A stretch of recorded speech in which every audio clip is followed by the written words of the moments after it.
Story 1. The Airbnb Nightmare. Don't book an Airbnb after this true scary story. Most people think Airbnb is safe because it's just someone's home, right? You read the reviews, see the photos, message the host. But what if the house was never really theirs? What if the person you booked from had already left and something else moved in? Here's my story. I used to travel a lot for freelance photography. Cheap stays, unique locations, good lighting for shoots. Airbnb was perfect. In early 2025, I booked a place in a quiet suburb outside Portland, Oregon. The listing was for a small craftsman bungalow, built in the 1920s, recently renovated. Photos showed warm wood floors, a clawfoot tub, big windows. Host was Marcus. Profile picture just a houseplant. Super host status, 4.98 rating, 47 reviews. Message history was polite but short. Welcome. Key under mat. Check in anytime after 3. No welcome basket. No local tips. Fine. I was there to work. I arrived around 4 p.m. on a Thursday. Neighborhood was dead quiet. Big trees. No kids playing. No dogs barking. The key was exactly where he said. Inside smelled faintly of old books and something metallic I couldn't place. Bedroom upstairs had a queen bed with crisp white sheets. Bathroom had the clawfoot tub. Set up my gear in the living room. Tripod, lights, laptop. It's worked until about 10 p.m. Around 11, I heard it. A soft thump from upstairs. Not loud, but deliberate, like someone shifting weight on the floorboards. I froze. House was supposed to be empty. I called out, hello. Nothing. Went upstairs. Bedroom empty. Bathroom empty. Checked closets. Nothing. Figured it was settling wood or pipes. Went to bed. Next night, Friday, same thump. 11:17 p.m. exactly. This time followed by a slow creak, like someone walking across the upstairs hallway. I sat up in bed, heart hammering. Grabbed my phone, flashlight on, hallway empty. But the floorboard creaked again, closer to the bedroom door. I locked it, sat against the headboard with the light pointed at the door. No more sounds. Eventually fell asleep around 3 a.m. Saturday morning I messaged Marcus. Hey, heard some weird noises upstairs last night. House settling or something. No reply all day. Checked the app. He hadn't been active since I checked in. That night I decided to record audio on my phone while I slept, just to prove to myself it was nothing. Went to bed around midnight. Woke up at 2:43 a.m. to the sound of breathing. Not mine. Slow, deep, right next to the bed. I didn't move, kept my eyes shut. Breathing continued for maybe 30 seconds, then stopped. Opened my eyes. Room, dark, silent. Grabbed phone. Audio was still recording. Played it back. It's 2 hours, 43 minutes, and 12 seconds. My breathing is steady. Then, a second set starts. Slower, heavier, closer. Tate stops at 2 hours, 43 minutes, and 48 seconds. Then my own breathing speeds up as I wake. I didn't sleep after that. Packed my gear at dawn, left the key, drove to a hotel. Messaged Marcus again. Something is wrong with the house. Heard breathing in the bedroom. Leaving now. Still no reply. Checked the listing. Still active. Reviews. Still there. But one new review posted that morning from a guest who stayed the week before me. Quiet place. Slept great. Host never responded to messages though. I reported the listing. Airbnb investigated. Listing was taken down 2 days later. They said the host Marcus had not responded to their messages either. The property records showed the house had been empty for 3 months. Foreclosure. No one lived there. No renovations. The photos in the listing were from a realtor's old post. I still have the audio. I don't listen to it anymore. But sometimes at night I hear breathing slow, deep, right next to the bed, and I wonder if it followed me home, or if it was already waiting. Story 2. The Delivery Driver Horror.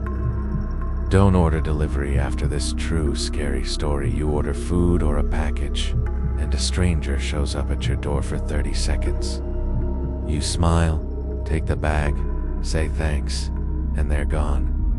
Most of us never think twice about it, but what if they didn't leave?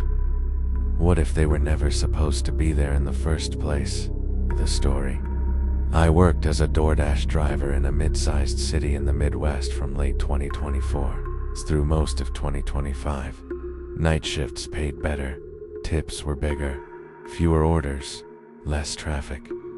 I liked the quiet.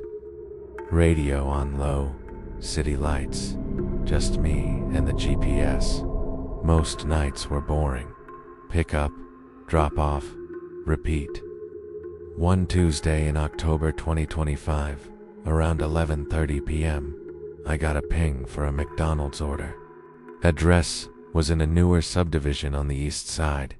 Big houses, cul-de-sacs, the kind of place where everyone has a Ring camera. Order was simple. Big Mac meal, large Coke, apple pie. Customer name, Alex. No special instructions. Pulled up to the house at 11:48 p.m. Lights off, except one in the upstairs window. Porch light on. I parked, grabbed the bag, walked up the driveway. As I got closer, I noticed the Ring camera above the door was blinking red, recording. Normal. Rang the doorbell. Waited. No answer. Rang again. Nothing.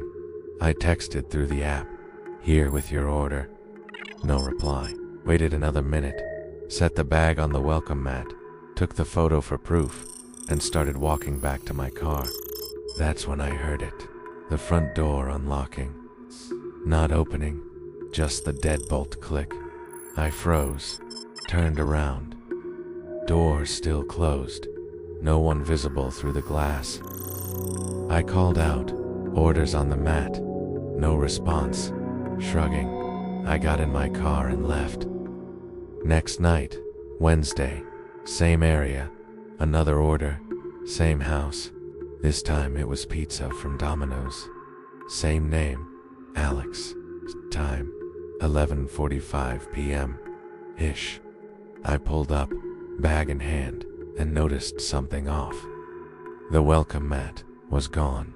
His bag from last night was still sitting there, untouched, grease stain on the paper, pizza box on top of it now.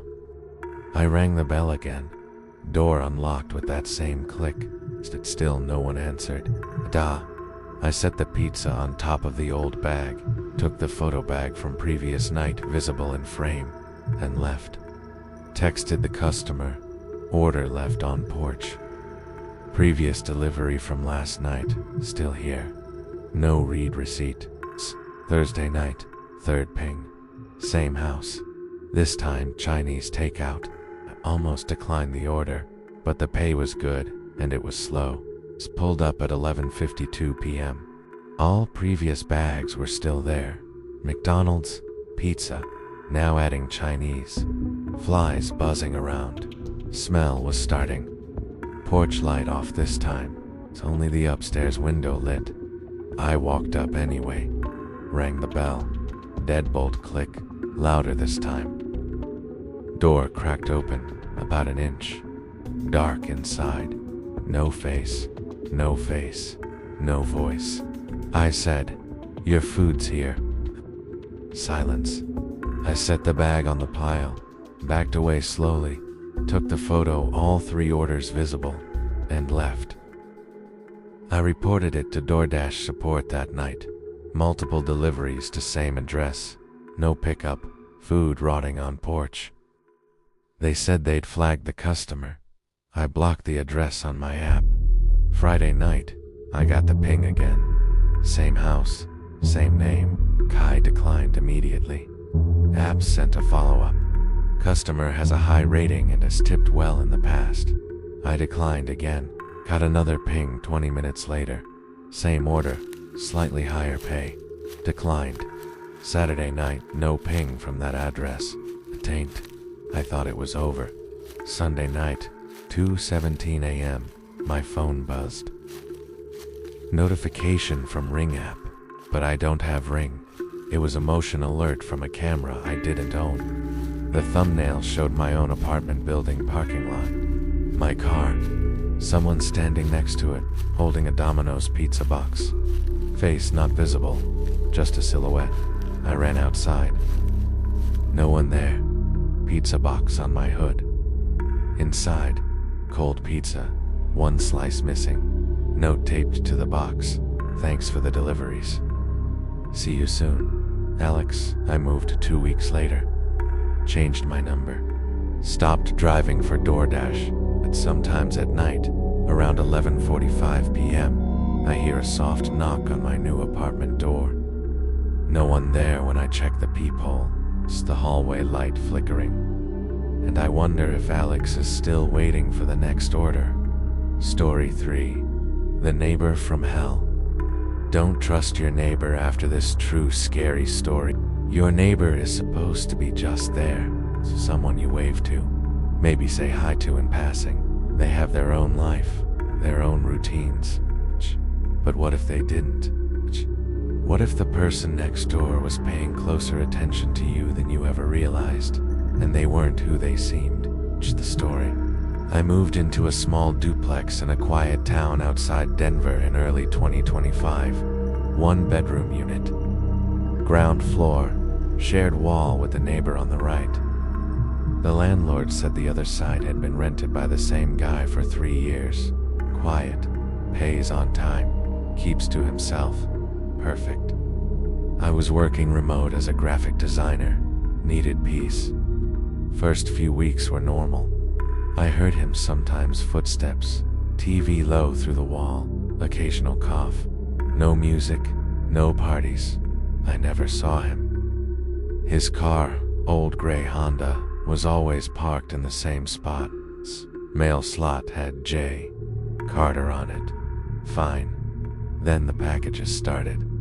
I'd order something online, Amazon, Target, whatever, and it would arrive in the afternoon. I'd find it on my doorstep, but sometimes the box was already open. Not torn, neatly sliced with a knife. Contents shifted like someone had looked inside and resealed it with new tape. First time I thought it was shipping damage. Second time a new laptop stand. I checked the camera I installed. Nothing. No one on the porch except the delivery guy. But the tape was different from Amazon's. Started paying more attention. The wall between us was thin. I'd hear him moving at odd hours to 3 a.m. footsteps, pacing back and forth. Not restless pacing. Measured, like he was counting steps. One night I pressed my ear to the wall. Breathing, slow, deliberate, right on the other side. I backed away. It stopped when I did. A week later, I came home to find a note slipped under my door. Handwritten on plain paper. Quiet night tonight. Good choice on the new headphones. Nye hadn't bought headphones. I'd looked at them online but never ordered. My heart dropped. I checked my browser history. No trace of the search. Cleared cache. Ran antivirus. Nothing. I installed a second camera, one inside, pointing at the front door and window. Next, delivery books. I watched live. Delivery guy drops it, leaves. 30 seconds later, the door handle turns from inside. No one visible. Handle turns back. Package gone from doorstep. I rewound the footage. Thieves. The box lifts itself off the mat. No hands, no shadow, just gone. I confronted the landlord. Came back 2 days later. He says he hasn't seen anything unusual. Maybe a raccoon or kids. I moved the cameras to cover the shared wall side. Started sleeping with a knife under my pillow. One night, 2:11 a.m., the camera inside picked up movement. The wall vent, old metal grate from the original build, slowly unscrewed itself from the inside. No tools visible, just turning, then silence. I didn't sleep. In the morning, the grate was back in place, tightened perfectly. I messaged the landlord again, said Carter was moving out soon. I asked when. No answer.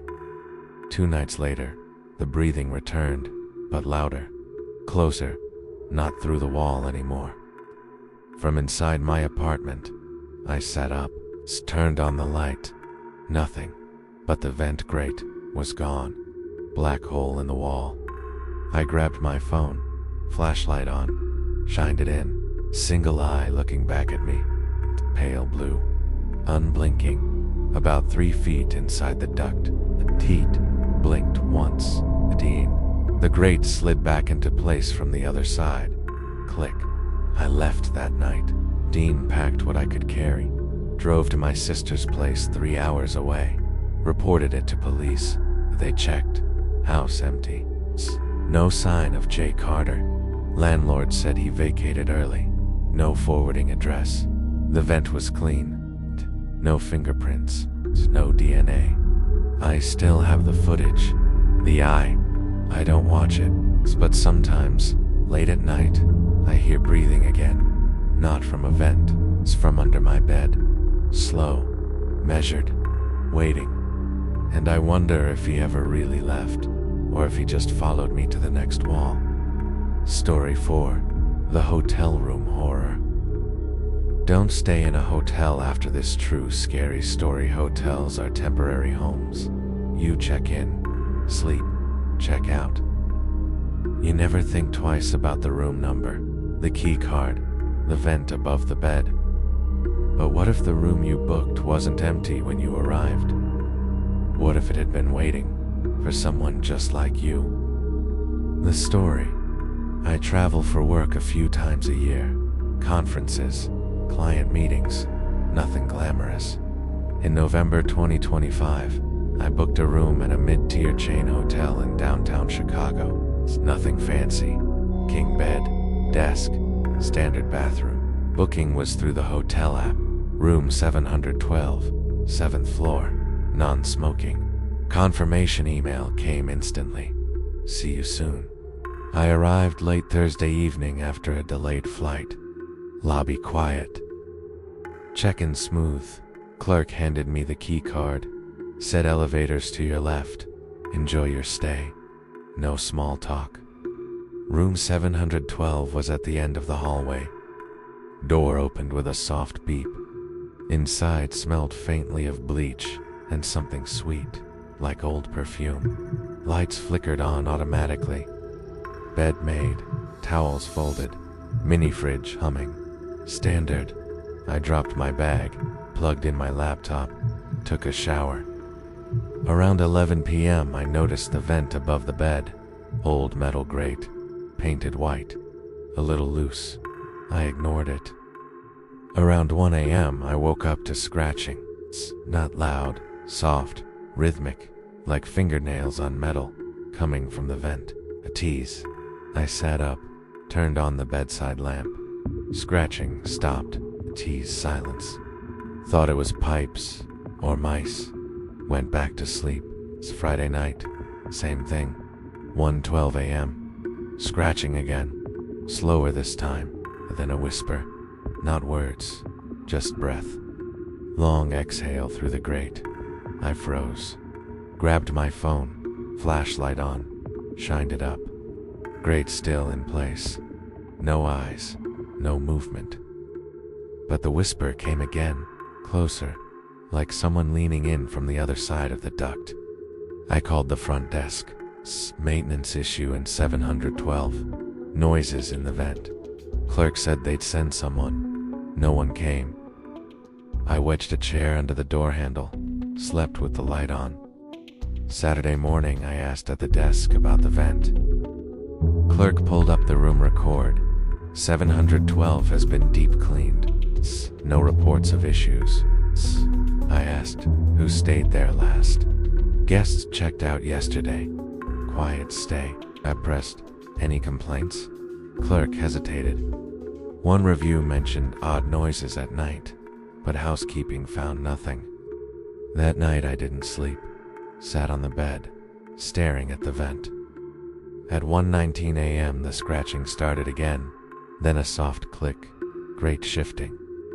I grabbed my phone, started recording video, a grate tilted forward. A finger pale, thin, pushed through from inside the duct. Not enough to see a hand, just the tip of one finger. Hooked the grate, pulled it down an inch, then stopped. His finger withdrew.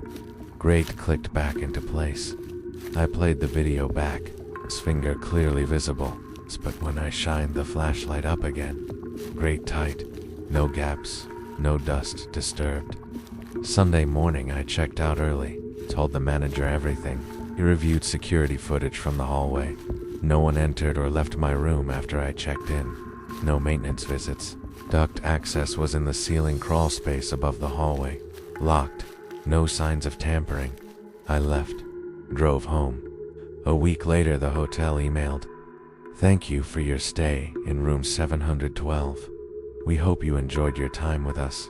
Attached was a photo, my booking confirmation, but with a different name, not mine. Alex Carter. I never booked a hotel again, stay with friends, or drive through the night. But sometimes, when I'm in a quiet room, I hear scratching above me. Soft, rhythmic, like fingernails on metal. And I wonder if room 712 is still waiting for the next guest who looks just like me.